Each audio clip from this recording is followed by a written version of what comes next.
ਸਿੱਧਾ ਅੱਠ ਸਿੱਧੇ ਗਲੇ ਰੱਖੇ ਸਿੱਧਾ ਅੱਠ ਵਾਰੀ ਪਾਪਾ ਤੇ ਸਾਨਾ ਮਾਰ ਲਿਆ ਕਰੇ ਕਿੱਥੋਂ ਗਲੇਲ ਸਿੱਧੀ ਰੱਖਣੀ ਚਾਹੀਦੀ ਇੱਥੋਂ ਕਿਵੇਂ ਟਾਰਗੇਟ ਹੁੰਦਾ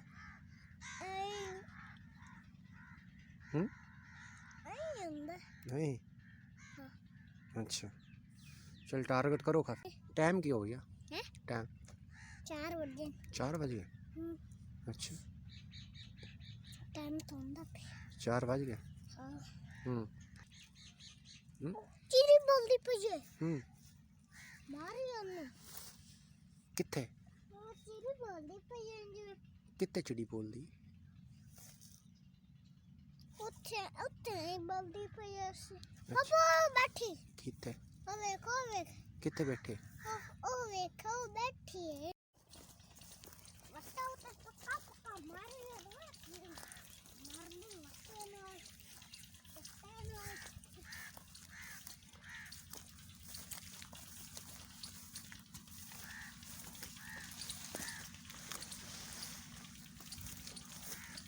इधर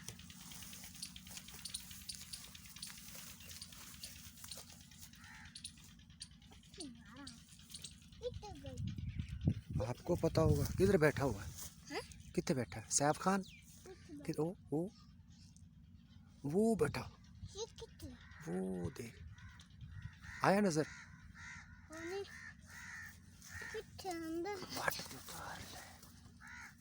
बट नजर नहीं आया आपको चलो चलो इधर आओ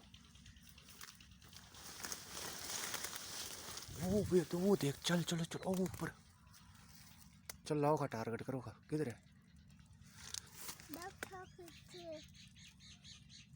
ਚੀਰੀ ਬੋਲਦੀ ਪਈ ਹੈ ਮਾਰੀ ਉਹਨੂੰ ਕਿੱਥੇ ਉਹ ਚੀਰੀ ਬੋਲਦੀ ਪਈ ਹੈ ਜਿਵੇਂ ਕਿੱਥੇ ਚਿੜੀ ਬੋਲਦੀ ਉੱਥੇ ਹੀ ਬੋਲਦੀ ਪਈ ਹੈ ਪਾਪਾ ਬੈਠੀ ਕਿੱਥੇ ਉਹ ਵੇਖ ਕਿੱਥੇ ਬੈਠੇ ਉਹ ਵੇਖ ਉਹ ਬੈਠੀ ਹੈ टाइम क्या हो गया टाइम 4 बजे अच्छा टाइम तो ਹੁੰਦਾ 4 बज गए ਪਾਪਾ ਅੱਠ ਸਿੱਧੇ ਗਲੇ ਰੱਖੇ ਸਿੱਧਾ ਅੱਠ ਵਾਰੀ ਪਾਪਾ ਤੇ ਸਾਨਾ ਮਾਰ ਲਿਆ ਕਰੇ ਕਿੱਥੋਂ ਗਲੇਲ ਸਿੱਧੀ ਰੱਖਣੀ ਚਾਹੀਦੀ ਇੱਥੋਂ ਕਿਵੇਂ ਟਾਰਗੇਟ ਹੁੰਦਾ